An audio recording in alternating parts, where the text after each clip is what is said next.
ఈరోజు పార్లమెంట్ ఎన్నికలు జరుగుతూ ఉన్నాయి.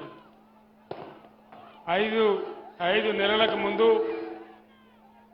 తెలంగాణ రాష్ట్రం ఎట్లా ఉండే, ఈ 5 నెలల్లోనే ఇంత ఆగం ఎందుకైంది ఒకసారి మీరు ఆలోచన చేయాలి.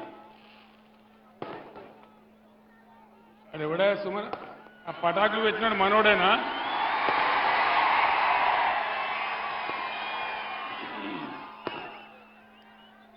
పటాకులోడు మనోడేనా? కాంగ్రెస్ వాడా? మనోడు కాదు, మనోడేనా? మనోడైతే బంద్ చేయాలి కదా.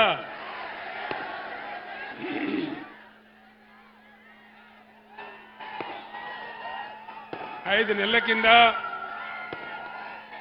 తాగునీళ్ళకు కానీ, మంచినీళ్ళకు కానీ, కరెంటు కానీ, అన్ని రకాల వాతావరణాలకు కానీ తెలంగాణ ఎట్లా ఉండే?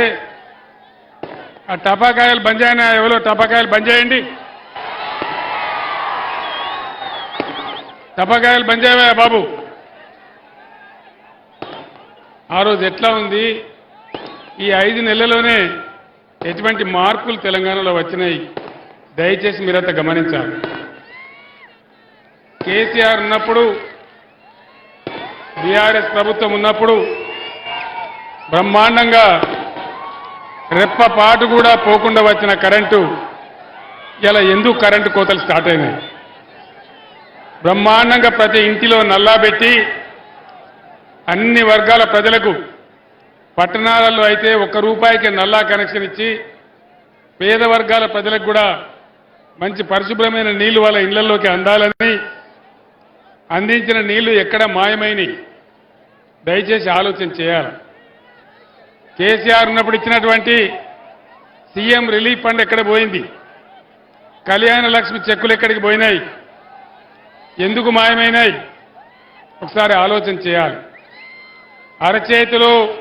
అరచేతిలో వైకుంఠం చూపెట్టి 6 గ్యారంటీలని చెప్పి కాంగ్రెస్ ప్రజలను మోసం చేసింది. ఆ విషయం మీ అందరికీ కూడా తెలుసు. మీ అందరు నేను ఒకటే కోరుతా ఉన్నా, అన్ని చోట్ల కూడా నేను అడుగుతా ఉన్నా, ఇలా మంచిర్యాలలో కూడా అడుగుతా ఉన్నా. ముఖ్యమంత్రి ఏం చెప్పినాడు? కేసీఆర్ ₹1 కోటి రుణం మాఫ్ చేసిండు, మీరందరూ పరిగెత్తండి, ఉరికి తీసుకోండి, 2 లక్షల రుణం తీసుకోండి, మీకు డిసెంబర్ 9 తారీఖు నాడే రుణం మాఫీ చేస్తా అన్నాడు. 2 లక్షల రుణమాఫీ అయ్యిందా?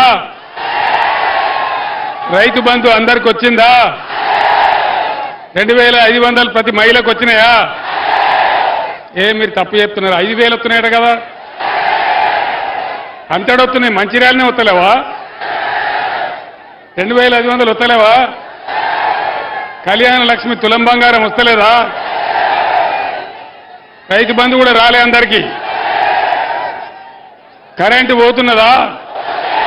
కరెంటు కోతలు మొదలైనయా? దయచేసి మీరు ఆలోచన చేయాలి. 4-5 నెలల కింది దాకా బ్రహ్మాండంగా వచ్చిన నల్లా నీళ్ళు ఎటుపోయినాయి, కరెంట్ ఎటుపోయింది, రైతు బంధు ఎటుపోయింది, రైతు బంధు కోసం పెట్టిన డబ్బులు ఎటుపోయినాయి, ఇవన్నీ కూడా మీరు ఆలోచన చేయాలి. 6 గ్యారంటీలు అని కాంగ్రెస్ చెప్తే 6 గ్యారంటీలలో ఒకటే, అది కూడా పనికి మాలిన పని, ఫ్రీ బస్ ఒకటి పెట్టినారు. ఆ ఫ్రీ బస్తోని ఆడవాళ్ళు సిగలు బట్టి కొట్టుకుంటా ఉన్నారు.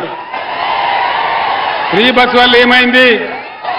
ఫ్రీ బస్సు వల్ల ఆటో రిక్షా కార్మికులు బతుకులు ఆగమైపోయినాయి. ఆటో రిక్షా బిడ్డలు ఆత్మహత్యలు చేసుకుంటా ఉన్నారు. మీ అందరినీ కూడా నేను కోరేది ఒకటే మాట, అడ్డగోలు హామీలు నోటికి ఏదొస్తే అది ఇచ్చి ఇలా ముఖ్యమంత్రి ఏం చేస్తున్నాడు? ముఖ్యమంత్రి ఈరోజు ఏ ఊరికి పోతే ఆ దేవుని ఊరి మీద ఒట్టు. డిసెంబర్ 9 పోయింది, 100 రోజులు పోయినాయి, మళ్ళీ ఇప్పుడు ఆగస్టు 15కి వచ్చింది. నమ్మచ్చునా ఈ మాట? నమ్మేటట్టే ఉన్నదా? ఈ విధంగా ఏమీ చెయ్యరు అనేది ఈరోజు మనకు అర్థమైపోయింది. ఇవన్నీ పోను. ఇంకా ఏం జరుగుతున్నది? పల్లె ప్రగతి, పట్టణ ప్రగతి పేరు మీద బ్రహ్మాండంగా పల్లెలను, పట్టణాలను అభివృద్ధి చేసుకున్నాం. పల్లెలలో అన్ని మాయమైతా ఉన్నాయి. పంచాయతీలకు డబ్బులు ఇవ్వడం లేదు, పంచాయతీలు ఊడ్చే పరిస్థితి లేదు, మున్సిపాలిటీలు ఊడ్చే పరిస్థితి లేదు లేదు కదా. హరితహారం చెట్లు ఎండిపోతా ఉన్నాయి, పల్లె ప్రకృతి వనాలు ఎండిపోతా ఉన్నాయి. అదేవిధంగా క్రీడా ప్రాంగణాలు యువకులు ఆడుకోవాలని పెట్టినటువంటి క్రీడా ప్రాంగణాలలో చెట్లు మొలుస్తూ ఉన్నాయి. మున్సిపాలిటీలలో చెత్త పేరుకొని పోతా ఉంది. బీఆర్ఎస్ ప్రభుత్వం ప్రారంభించిన చెన్నూరు ఎత్తిపోతల పథకం కూడా ఆపేసినారు. అదేవిధంగా ఒక మన ఎదురుగా కనబడతా ఉంది. అది మంచిర్యాల ప్రజల కోసం, మంచిర్యాల ప్రజల సౌకర్యం కోసం integrated market, veg and non veg market, అది కూడా మొండి గోడలతోని మన కళ్ళ ముందు కనపడతా ఉంది. ఈ బిల్డింగ్ ప్రజలకు ఉపయోగపడదేనా? ఈ బిల్డింగ్ ప్రజలకు ఉపయోగపడుతుంది కదా. దాన్ని ఎందుకు ఆపేసింది కాంగ్రెస్ ప్రభుత్వం? ఏ కారణం చేత ఆపేసింది? ఈ విధంగా బీఆర్ఎస్ ప్రభుత్వం ప్రారంభించిన ప్రజలకు ఉపయోగపడే అన్ని రకాల పనులను కూడా నిలిపివేయడమే కాదు, కేసీఆర్ ఆనవాళ్ళే లేకుండా చేస్తా అంటాడు ముఖ్యమంత్రి. ఘోరమైనటువంటి కథ. అటు మంచినీళ్లు రాక, ఇటు సాగునీళ్లు రాక, కరెంటు సరిగ్గా రాక లక్షల ఎకరాలలో తెలంగాణ వ్యాప్తంగా పంటలు ఎండబెట్టినారు. కనీసం కష్టపడి పండించిన పంట ఏదైనా ఉంటే దాన్ని తీసుకొని వస్తే కొనే దిక్కు కూడా లేదు. వరి పంటకు 500 బోనస్ వస్తున్నదా? ఎక్కడ లేదు. తెలంగాణలో ఎక్కడ అడిగినా కూడా బోనస్ బోగసే. బోనస్ లేదు, మన్ను లేదు, మద్దతు ధర కూడా లేదు, కనీసం కొనే దిక్కు కూడా లేదు. రైతులు చచ్చిపోతా ఉన్నారు. అన్నిటికంటే ప్రమాదమైన మాట, నేను ఈ పాత ఆదిలాబాద్ కొత్త మంచిర్యాల జిల్లాలో నిలబడి మాట్లాడుతా ఉన్నా. ప్లీజ్ వినాలి వినాలి వినాలి. ఇది చాలా ఇంపార్టెంట్ మాట, వినాలి. ఇవాళ ప్రభుత్వం ఏం చెప్తున్నది, ముఖ్యమంత్రి ఏం చెప్తున్నాడు? ఆదిలాబాద్, పాత ఆదిలాబాద్ జిల్లాలో గిరిజనుల కోసం, ప్రజల కోసం, మారుమూల ప్రాంతాల కోసం మనం 3 కొత్త జిల్లాలు ఏర్పాటు చేసుకున్నాం. ఆసిఫాబాద్, నిర్మల్, మంచిర్యాల. ఇవాళ ఏమంటున్న ముఖ్యమంత్రి? ఎలక్షన్ తెల్లారే నేను మంచిర్యాల జిల్లా రద్దు చేస్తా, ఆసిఫాబాద్ జిల్లా రద్దు చేస్తా, నిర్మల్ జిల్లా రద్దు చేస్తా అంటున్నాడు. మీరందరూ ఇవాళ నేను ఈ సమావేశంలో ఉన్న మంది కాదు, టీవీలలో నా మాట వింటున్నటువంటి మంచిర్యాల ప్రజలను నేను కోరుతా ఉన్నా, మంచిర్యాల జిల్లా ఉండాలన్నా పోవన్నా? ఉన్నానా? మొత్తం జిల్లా ప్రజల మాటనా ఇది? ఒకవేళ ఉండాలంటే, మంచిర్యాల జిల్లా ఉండాలంటే కొప్పుల ఈశ్వర్ గెలవాలి, బీఆర్ఎస్ పార్టీ ఓటే. మంచిర్యాల జిల్లా కేసీఆర్ తెచ్చిన జిల్లా, ఎన్నో దశాబ్దాల నుంచి మన కళ. మళ్ళా ఆదిలాబాద్ దారి పట్టన్నా? మళ్ళా నడవన్నా 100-150 కిలోమీటర్లు? మంచిర్యాల జిల్లా ఉండాలనే వాళ్ళు బీఆర్ఎస్కు ఓటేయండి. మంచిర్యాల జిల్లా పోయినా పర్వాలేదనే వాళ్ళు బీఆర్ఎస్ను ఓడగొట్టి కాంగ్రెస్ను గెలిపియండి. ఆ పుణ్యం కట్టుకోండి. కొట్లాడదామా మంచిర్యాల కోసం? యుద్ధం చేద్దామా? ఖచ్చితంగా. ఆ యుద్ధం కాదు, ఆ యుద్ధం ఎట్లా చేస్తాం? ఇప్పుడు బ్యాలెట్ యుద్ధంలోనే మా మంచిర్యాల జిల్లా మాకు ఉండాలి అనే మంచిర్యాల గుండె చీల్చి మీరు ఈశ్వర్ని గెలిపేయాలని నేను కోరుతా ఉన్నా. గ్రామాలు పోయినాయి, పట్టణాలు పోయినాయి, కనీసం స్ట్రీట్ లైట్లు పోతే వాటిని రిపేర్ చేసే పరిస్థితి లేదు. సీఎంఆర్ఎఫ్ చెక్కులు లేవు, కళ్యాణ లక్ష్మి చెక్కులు లేవు, కేసీఆర్ కిట్లు బంద్ చేసినారు, న్యూట్రిషన్ కిట్లు బంద్ చేసినారు, విదేశాలకు పోయే విద్యార్థులకు స్కాలర్షిప్ బంద్ చేసినారు, కొత్త మెడికల్ కాలేజీలకు పర్మిషన్లు ఇవ్వడం లేదు. ఈ విధంగా ఏ రంగంలో చూసినా కూడా అన్ని పనులు గత 5 నెలలుగా నిలిపేసినారు. ఇది ఎంతవరకు కరెక్టు? ఏ రకంగా కరెక్టు? ఏ ప్రభుత్వం చేసినా ప్రజలకు సంబంధించిన మంచి పనులు ఉంటే వాళ్ళని కొనసాగిస్తారు, కానీ అన్నిటికి గుడ్డిగా రద్దు చేయరు. కానీ ఈ మూర్ఖ ప్రభుత్వం, ఇప్పుడున్న కాంగ్రెస్ ప్రభుత్వం ప్రజల బాగోగులు పట్టించుకోకుండా మేము జిల్లాలు రద్దు చేస్తాం, మేము మొత్తం రద్దు చేస్తాం, ఇట్లాంటి కాంప్లెక్స్లను ఆపేస్తాం, చెన్నూరు లిఫ్ట్ ఆపేస్తాం, మంచినీళ్ళ స్కీమ్ కూడా ఆపేస్తామని చాలా మూర్ఖంగా ముందుకు పోతా ఉన్నది. సింగరేణి కార్మికులకు కూడా నేను మనవి చేస్తా ఉన్నా. ఇవాళ కొప్పుల ఈశ్వర్ మీ బిడ్డ 26 ఏళ్ళు సింగరేణి కార్మికునిగా పనిచేసిన వాడు కాబట్టి ఆయన గెలిస్తే సింగరేణిని కాపాడతాడు. నేను నిన్న గోదావరి కన్ననే చెప్పిన, ఇవాళ మళ్ళా చెప్తా ఉన్నా. ముఖ్యమంత్రి పోయి దావోస్లో స్విట్జర్లాండ్లో మాట ముచ్చట చేసుకొని అగ్రిమెంట్ చేసినాడు. ఆ రోజు నరేంద్ర మోడీ నా మెడ మీద కత్తి పెట్టి నువ్వు ఆస్ట్రేలియా బొగ్గు కొనాలే, అదాని బొగ్గు కొనాలంటే ఆ రోజు నేను ఒప్పుకోలే. కానీ ఈరోజు ఈ ముఖ్యమంత్రి పోయి అదానిని ఆహ్వానించినాడు. సింగరేణి కూడా కంప్లీట్ ప్రైవేట్ పరం చేసే కుట్ర చేస్తూ ఉన్నారు. మీరు ఆలోచన చేయాలి. సింగరేణి తెలంగాణ కొంగు బంగారం, మరి సింగరేణి పోతే ఏ విధంగా ఉంటాయి మన బతుకులు ఆలోచన చేయాలి. అన్ని రకాల రెసిడెన్షియల్ పాఠశాలలు పెట్టినాం, అన్ని వర్గాల కోసం పెట్టినాం. ఇలా వాటిల్లో వాటిని చూసే దిక్కు లేదు. పిల్లలు విషాదం తిని ఆసుపత్రుల పాలవుతా ఉన్నారు, కొన్ని చోట్ల చచ్చిపోతూ ఉన్నారు. అన్ని రకాల నిర్లక్ష్యం, ఒక అహంకారం, మొండి మూర్ఖ వైఖరితోని ఈ కాంగ్రెస్ ప్రభుత్వం ప్రజలను శిక్షిస్తూ ఉన్నది. రైతుల నోట్లో మన్నుగొట్టింది. రైతాంగానికి రైతు బంధు ఇయ్యలే, సాగునీరు ఇయ్యలే, కరెంటు ఇయ్యలే, చివరికి వడ్లు కూడా కొంటలేదు. ఇదే పరిస్థితి ఉంటే రేపు రైతు బంధు 5 ఎకరాలకే వేస్తా అంటాడు ముఖ్యమంత్రి, దున్నినోనికే వేస్తా అంటాడు. 5 ఎకరాలంటే మరి 6వ ఎకరమోడు ఏం పాపం చేసిండు, 7వ ఎకరమోడు ఏం పాపం చేసిండు, 7 ఎకరాల వాళ్ళకి రావద్దా, ఏం పాపం చేసిండ్రు? ఈ విధంగా రైతు బంధు మళ్ళీ మంచిగా ఉండానన్నా ఇలా గోదావరి నదిని నరేంద్ర మోదీ ఎత్తుకొని పోతానంటా ఉన్నాడు, మీకు అన్యాయం చేస్తానంటా ఉన్నాడు. మరి ఊకుందామా? ఈ ముఖ్యమంత్రి ఏమో కుయ్యి లేదు, కుట్టుకు లేదు, ఏం మాట్లాడతలేడు. కృష్ణానది కొంచెపోయి ఆల్రెడీ అప్పగించిండు. ఇలా గోదావరి తీసుకుపోయి తమిళనాడుకి ఇస్తా అంటే కూడా నోరు కూడా తెరవడం లేదు. మరి కృష్ణా గోదావరి పోతే మనల్ని ఎవడు కాపాడాలి, ఏ విధంగా కాపాడాలి? అందుకోసం దయచేసి నేను మీతో కోరేది, ఇవాళ పార్లమెంటులో బీఆర్ఎస్ ఎంపీలు ఉండవలసిన ఆవశ్యకత ఉంది. తెలంగాణ ఆత్మగౌరవం కాపాడాలన్నా, తెలంగాణ అస్తిత్వాన్ని కాపాడాలన్నా, నదుల నీళ్లలో మన హక్కులు మనకు రావాలన్నా, ఢిల్లీ నుంచి మన నిధులు మెడలు వంచి తేవాలన్నా, మనం బతకాలన్నా, సింగరేణి ప్రైవేట్ పరం కావద్దన్నా, మళ్ళా యథావిధిగా తెలంగాణ సంక్షేమ కార్యక్రమాలు జరగాలన్నా తప్పకుండా బీఆర్ఎస్ ఎంపీలు గెలవాలి. మీరిచ్చే బలమే నా బలం. నేను ఒక్కటే మాట మీకు మనవి చేస్తా ఉన్నా, వీటి మీద నిలదీస్తే ముఖ్యమంత్రి అడ్డగోలుగా మాట్లాడుతూ ఉన్నాడు. కేసీఆర్ నీ గుడ్లు తీసుకొని గోళీలు ఆడతా, నీ పేగులు మెడలేసుకుంటా, నీ లాగుల తొండలు దొరగొడతా, నిన్ను జైల్లో వేస్తా. జైళ్లకు కేసీఆర్ భయపడతాడా?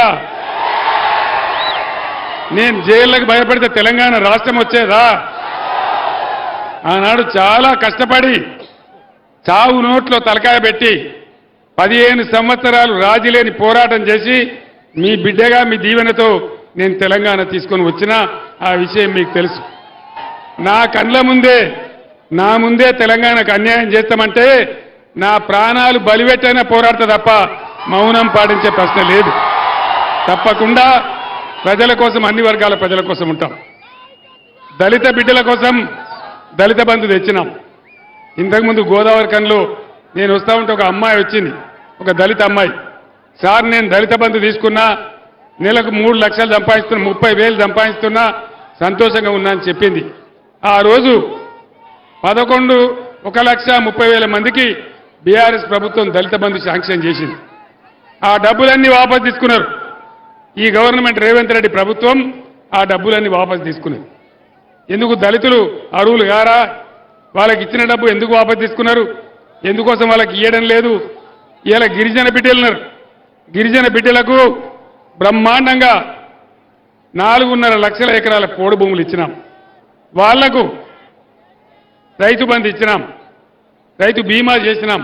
ఇలా ఈ ప్రభుత్వం ₹1 కూడా ఇవ్వడం లేదు. గిరిజన రైతులు ఎవరికి కూడా రైతు బంధు వేయలే. ఈ రకంగా ఒక వర్గం ప్రజలను కాదు, అటు గిరిజనులను, ఇటు దళితులను, ముస్లిం మైనార్టీ సోదరులు ఉన్నారు. ముస్లిం మైనార్టీ సోదరులకు ప్రతి సంవత్సరం నేను రంజాన్ తోబా పంపించిన.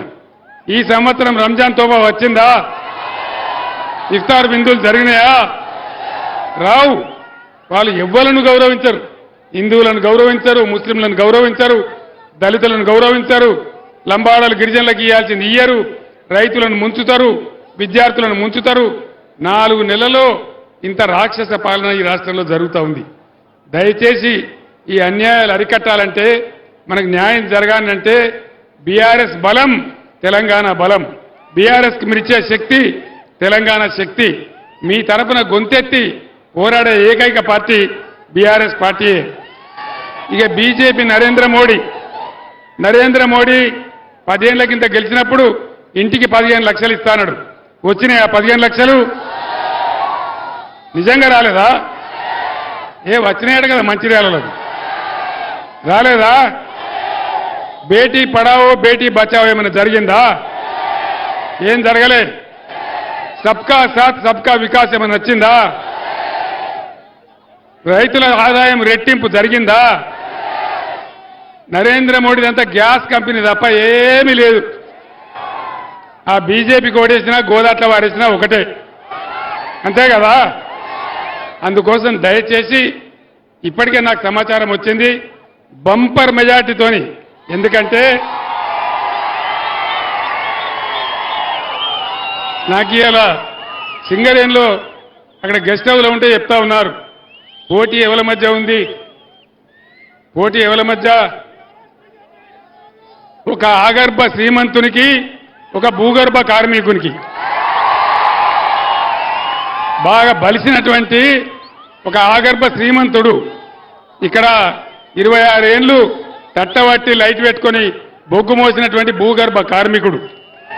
మరి కార్మికుడు గెలవన్నా ఆగర్భ శ్రీమంతుడు గెలవన్నా మీరు నిర్ణయించాలని మనవి చేస్తా ఉన్నా. ఈ రకంగా ఏ రకంగా చూసినా ఈరోజు కాంగ్రెస్ ప్రభుత్వం అన్ని రంగాలలో వైఫల్యం చెందింది. భారతీయ జనతా పార్టీతో మనకేం ఒరగలేదు.